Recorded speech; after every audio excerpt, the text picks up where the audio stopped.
May kanya-kanya po tayong mga laban sa Christian life na to. Baka masasamang pangyayari sa atin ngayong taon. Yung tipong ginawa mo naman yung mabuti at tama sa harapan ng Lord.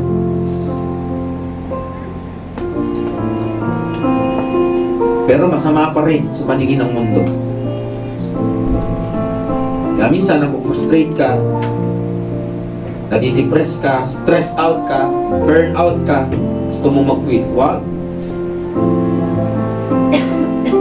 Mag-faint ka lang kapag pinikit mo yung mata na meron ka sa mga kabutihan ng Panginoon. Blessed are the pure in heart, Amen. for they shall see God. Amen. You would never see that God who is invisible unless you live a life pleasing to Him. And so whether you have money or fame or whatever you would have, without God, that's not blessing. May mga bagay na Panginoon lang ang may control. Ganon din yung aming pastor, sabi niya, it's time to mourn. Sabi niya ganon, and then tignan mo kung ano yung kalooban sa inyo ng Panginoon, bakit nangyari yan, and then tawag dito, magpatuloy ka sa Panginoon. But it is for us to see it, to believe it, to find it, because it's just there. It never hides. The goodness of God is there all the time. Hanapin mo para paniwalaan mo, para makita mo.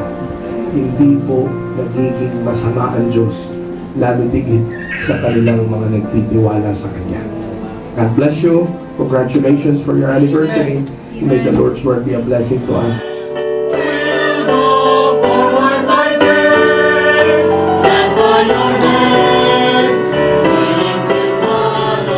Psalm 34, Psalm 56, 57, 142, 63, 54, Psalm 7.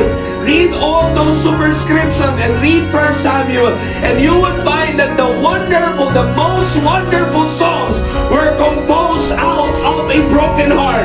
Those wonderful songs were composed inside the cave. Those wonderful songs are composed during the time of running for his life. These are the most tragic events of David, and these are the most fruitful ones. Malapit sa'yo, si Andrew kasama yung bata na may talaga lang konting tinapay, konting isa. Hindi mo siya hinindihan kasi kung ano lang ang dala niya. Bagkus, tinanggap mo yung dala niya at pinagpanglaw. Ganon din po kung paano ko dadalhin ang lahat ng mga kapatid ko na narito. Meron silang dala-dala, konti. Yung iba mabigat. Pero kung ano man ang inilapit nila sa iyo, kung ang nilapit nila sa iyo, yung tanging buhay nila na maialay nila sa iyo, yung isda, yung tinapay, pinarami mo, yung buhay nila, gamitin mo rin at pagpalain mo sa maraming paraan. In Jesus' name we pray.